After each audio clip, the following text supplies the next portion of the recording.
Welcome to Almost Here, Round the Corner Future Technology podcasts with Richard Jacobs. Future technologies poised to transform our lives for better or worse are the focus of this podcast.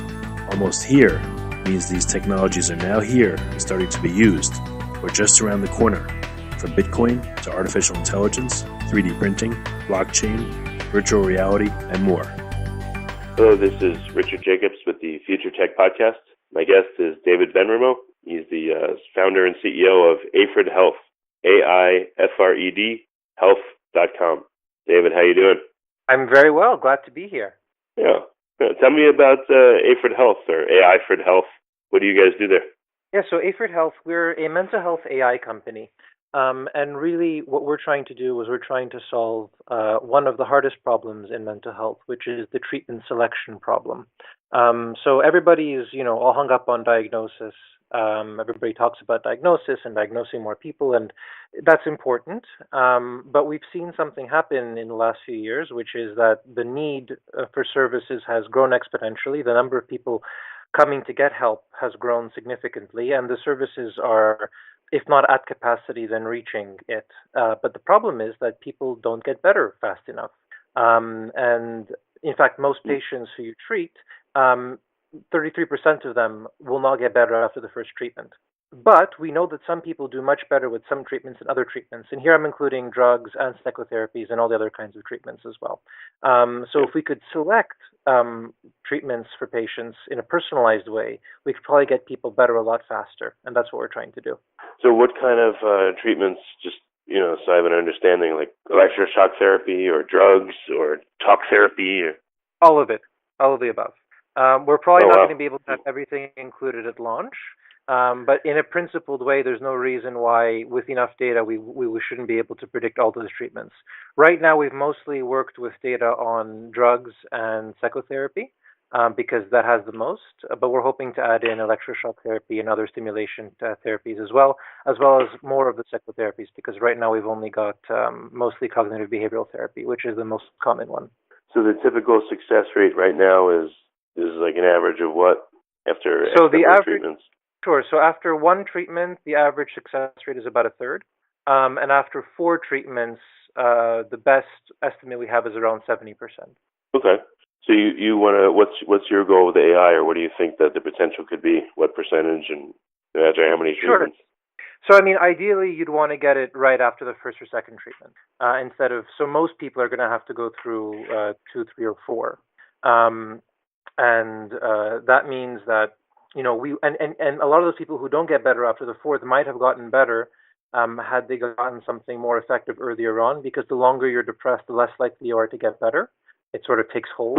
So in fact, if you get the right treatment earlier on, it's possible that maybe you might get better when otherwise you wouldn't have. So what we're hoping to get at is 75% treated right the first time, at least. And then the majority of people treated right by the second treatment. That's the hope. We think it's possible for a simple reason.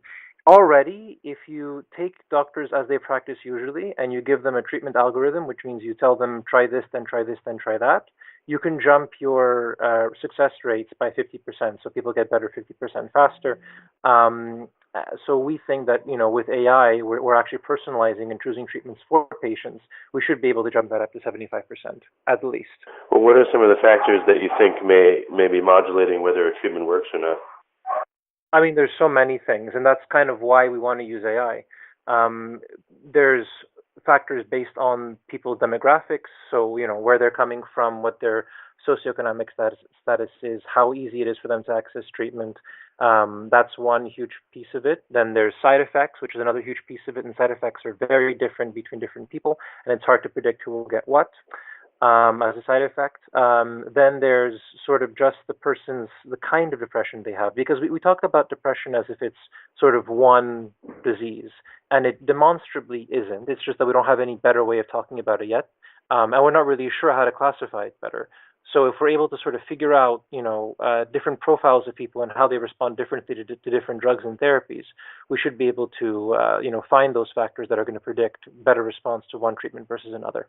Well, it's interesting. What kind of depressions are there? I didn't even know there was multiple kinds. But So there's lots of different classifications, and they're probably all wrong. That's the issue. We've, for example, for a long time, there was something called atypical depression. So atypical depression is, usually with depression, you wake up really early, you have a loss of appetite, and you lose weight. And then with atypical depression, it's kind of the opposite. You'll have, you'll sleep more than you should. You'll gain weight. You'll eat more than you should. It's still depression because it's the same symptoms, just it's going in the opposite direction. And we used to, there was a lot of hope that by classifying these symptoms differently, you'll be able to, find treatments that work differently for them. Turns out that there may be some small effects, but they're not easy to reproduce, and we're not really sure how to use those classifications right now. Lots of people have anxiety with depression. A lot of people have anxiety with depression. In fact, probably most people who have depression have anxiety. Anxiety isn't even in the diagnosis of depression. So, there's lots of different subtypes and lots of different comorbidities. We're not really sure how to classify them effectively. You just know that if you look at the 9 symptoms that are the symptoms of depression, you need 5 of them. You can mix and match them, and people who look completely different are both called, depressed. And that's a problem. I mean, I'm a doctor, and that's something we see very often. Patients who come in, they have different symptoms. They're still technically depressed. We try to treat them with the same thing, and that's probably the wrong thing to do. So the answer is we don't know what those subtypes are, and we hope that using AI, we can actually start to find new clusters. And we're going to define those clusters in relation to response instead of in relation to just how to group the symptoms. And that's kind of cool. Because then we can start saying, instead of trying to just, look at something and make an arbitrary classification as if we were, looking at animals in the forest and trying to classify the animals based on their feathers or whatever, we'll say what actually matters is response, people getting better. So let's classify them according to whether or not they're going to get better with different treatments. I can see why it's a tough problem because there's multiple kinds of depression or, psychological problems. I mean, how many different kinds do you think there are that, from what you've seen, really that just haven't been classified? Sure. I mean, it's really hard to say. As a scientist, I'm always skeptical about making claims. I mean, the thing is that, it's probably the same disorder, but just with, the different constituent brain circuits being differentially impaired in different kinds of people. Or it may be a few different disorders, each with a few subtypes.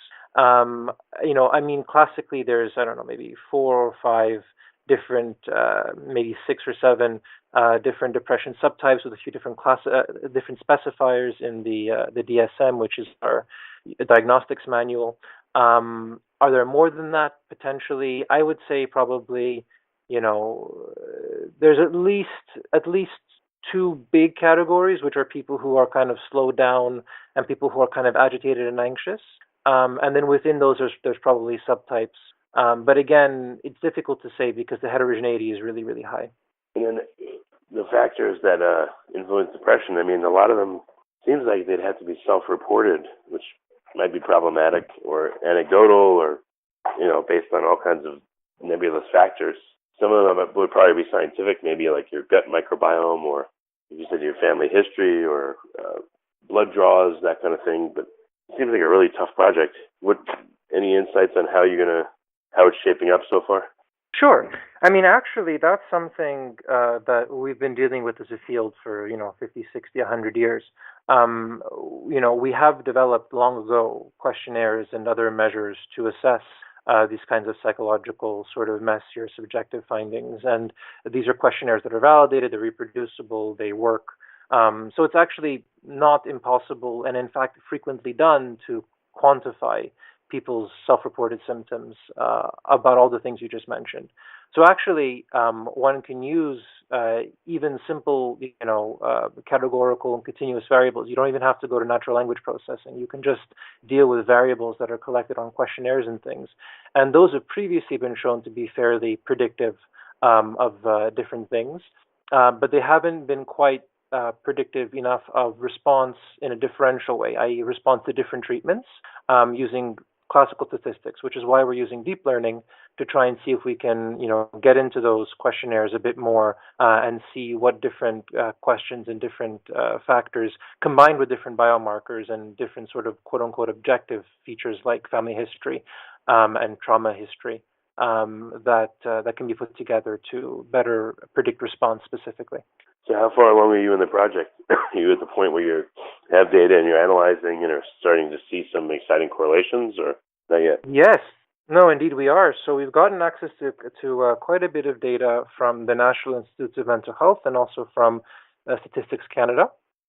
And we have some more data coming along from a few other sources, including some researchers who've agreed to give us their data, which is very kind of them.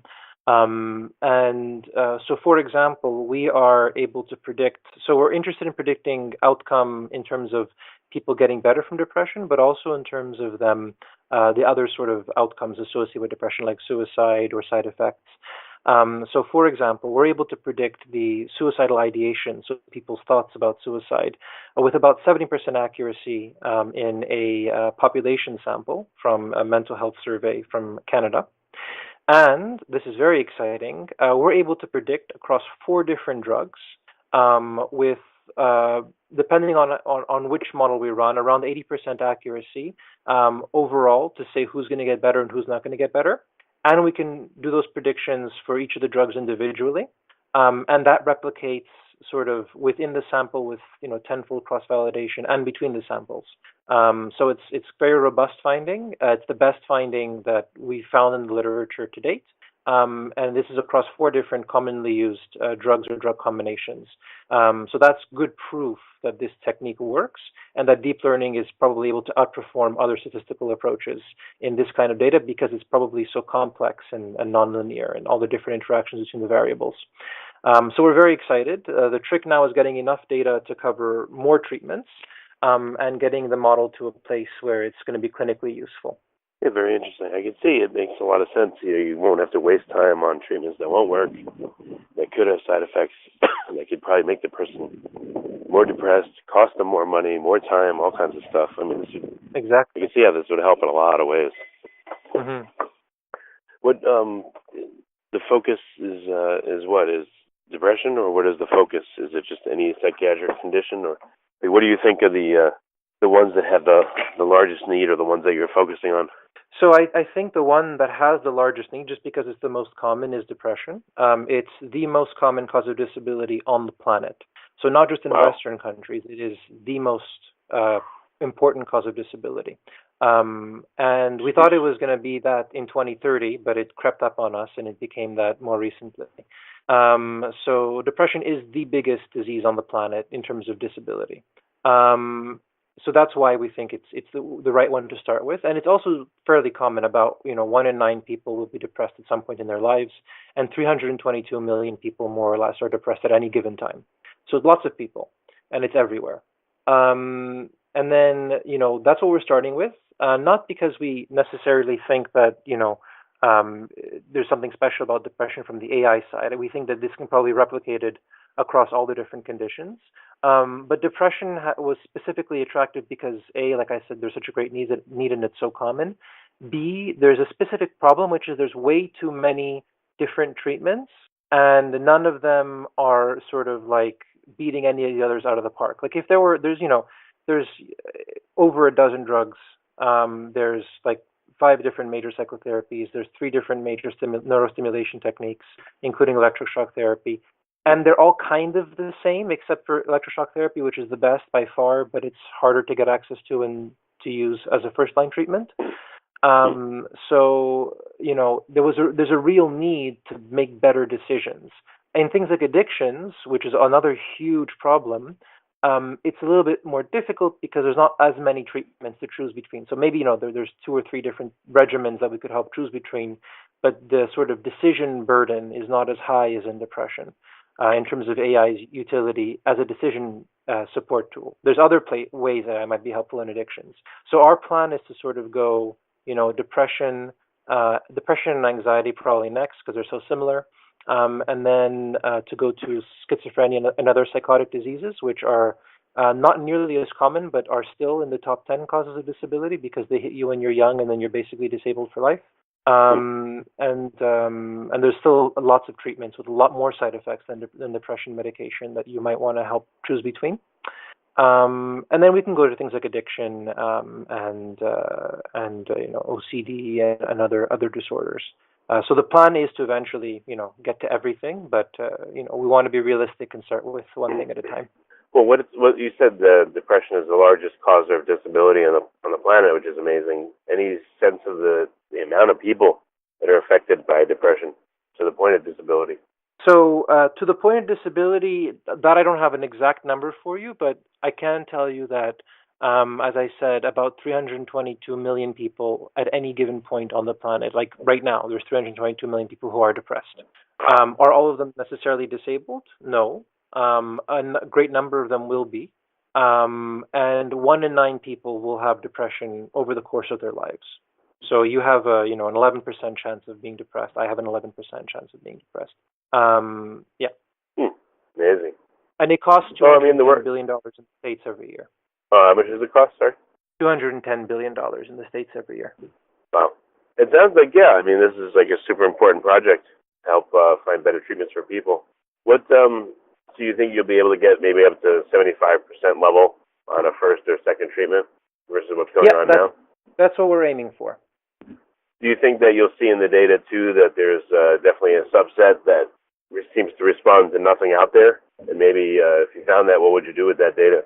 So that's a great point. That's actually something we're not hoping to find, because obviously it would be better if there's something for everybody already. But I do strongly believe that there is, in fact, going to be that subgroup. And that's actually super important. It's a really, really great point you bring up, because right now the pharma companies and a lot of other sort of research is, money is abandoning trying to find new treatments for depression and other psychiatric disorders. Lots of, pharma companies have just closed their neuropsychiatric research divisions because it's not profitable and the drugs are hard to find. And I think that part of that reason is because we've been treating, what's not really one homogeneous condition as one homogeneous condition. So studying it is really difficult. If you're, trying to study apples and oranges and try and figure out how to make them both grow perfectly, they're different trees. You're not going to get them to both grow perfectly with the same regimen. So, I think that if we can actually really, really properly define who these people are who don't respond to anything out there, we'll be able to say things like, okay, these are the people who we should be focusing on for finding new treatments. Let's just get a group of these people who we know who they are now. Let's get a group of these people together. Let's study them intensively. Let's figure out what for them on the genetic level, on the neuroimaging level, on the sort of psychological level, what is it that is causing this resistance to the existing treatments? And maybe that will let us then figure out a mechanism that can then point us in the direction of new treatments. Yeah, well, it makes a lot of sense. It's going to be really interesting when you find out this data. Do you think that if it works and you get good at it, that you'll then approach pharma companies and say, hey, we've got this model that works for depression type stuff, why don't you license it and use it for all the drugs you're working on developing? Yeah, so it's a great question. There are several sort of ethical issues with partnering directly with pharma when we're a treatment selection company, because if we were to be perceived as partnering with one specific company, people might say, well, how do I know that your system isn't subtly going to be recommending their drugs more often than it should be? But we do intend to use that information. So we might, for example, we just might write a scientific paper and publish, and then say, here's what we should be focusing on. We have not figured out exactly how and if we'll commercialize that specific piece of information, but we think it's a very important piece of information that the world needs to know. And it would be unethical to keep it to ourselves. Well, maybe the commercialization will come from another industry that's completely separate from what you do, but they can still benefit from it. Because I can see how this decision engine would help anybody that's trying to figure out a complex problem. Yeah, the decision engine is very commercializable. That's our core business. We're going to be providing that to healthcare providers, to HMOs, to individual clinicians, to telemedicine companies. We already have a contract with a telemedicine company in Montreal, actually, our first client, who we're going to be. So that is our business, and that's what we do, providing that decision support. That's sort of the commercial side of what we do. But I was just talking about that specific piece of information. Once we have it, it's kind of like a a new IP, and then we have to decide what to do with it. But I mean, the actual product that we have is the decision support tool, which doesn't really rely on that piece of information. Yeah, I can see weight loss could be huge if this could be applied to it and make some headway on it. That's like another problem that affects, probably over a billion people, I guess.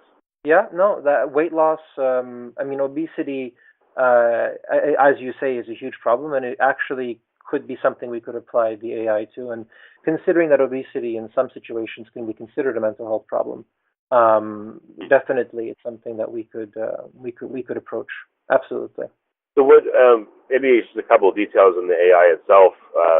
Have you picked out models? Do you feel like this is only possible recently because, the advantage of deep learning? Anything you could say about the AI itself without giving away the secret sauce, obviously? Yeah, of course. I think honestly, deep learning is very crucial to this effort. I mean, we've had all the other machine learning approaches for years, and they've been somewhat successful, but not nearly to the same degree as what we've seen using deep learning. It provides like a 10% benefit over the best existing results already from what we're able to see. Mind you, that's unpublished, so it hasn't been peer-reviewed yet, but from what we're able to see, it provides at least a 10% jump in benefit in one of the analyses we did compared to the same analysis done using other techniques in a previous study. We think deep learning is huge, and it's huge for a very sort of simple reason. The deep learning is good at dealing with really complex relationships between variables. Not that other techniques aren't supposed to do that, but deep learning, because of its ability to represent the features and the weight, the nonlinear relationships between them, it really does a great job of capturing the complexity in the psychiatric data set.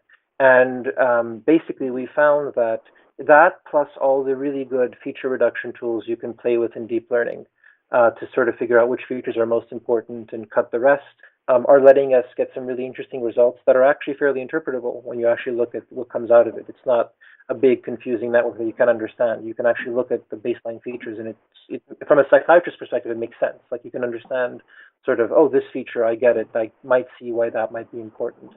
So it has a flexibility and a power that just we don't get with other techniques.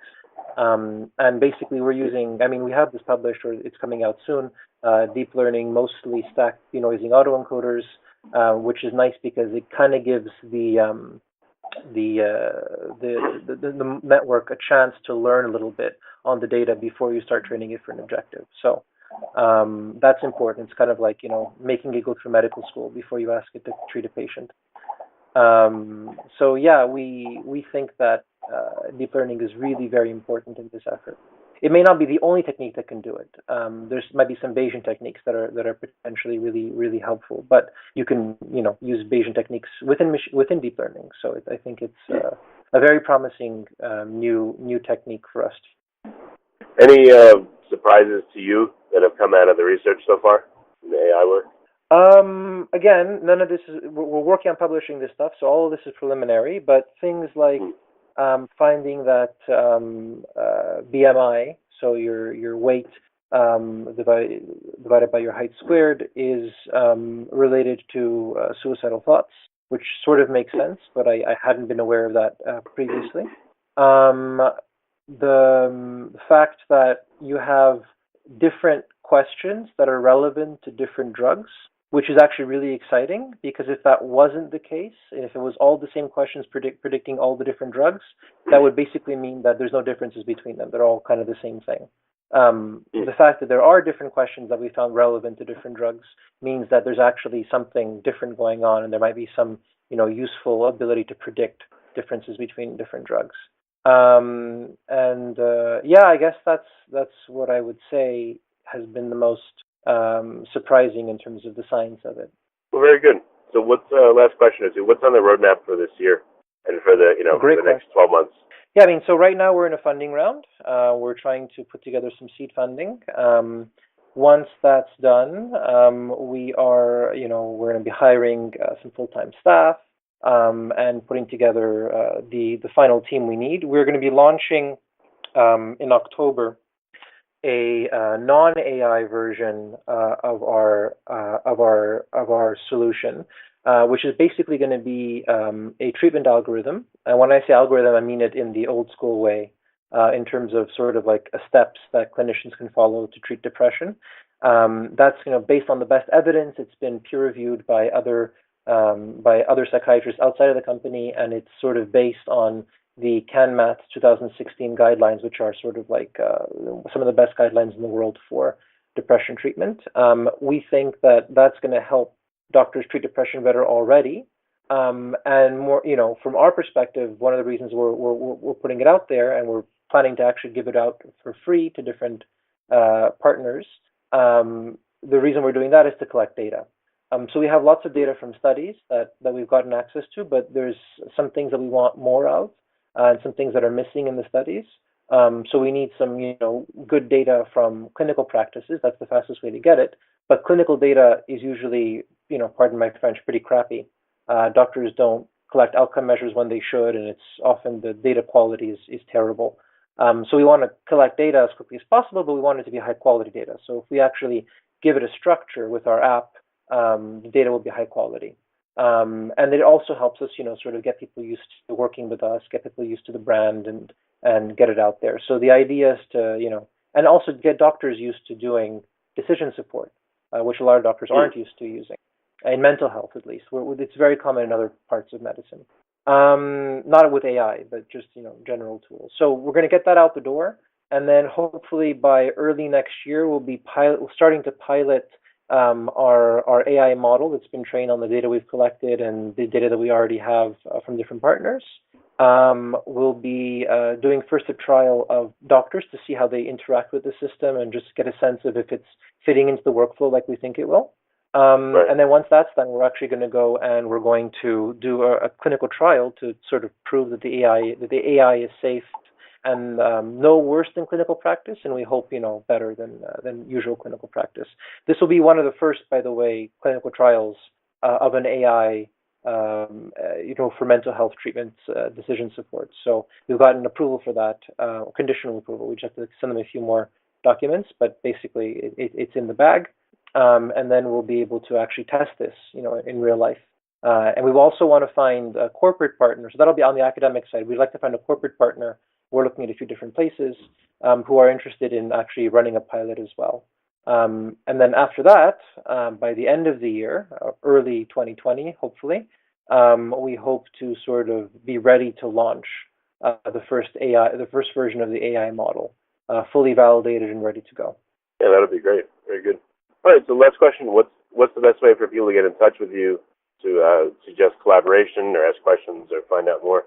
Awesome, yeah. So that's really great. We love hearing questions, especially from patients, and we are looking for collaboration with researchers and with institutions who are interested in this stuff.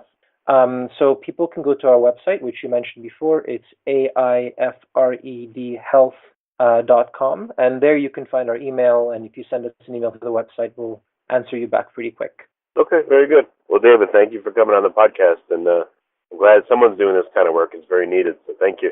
Thank you so much. I really appreciate it, and thank you for the invite. It was a pleasure.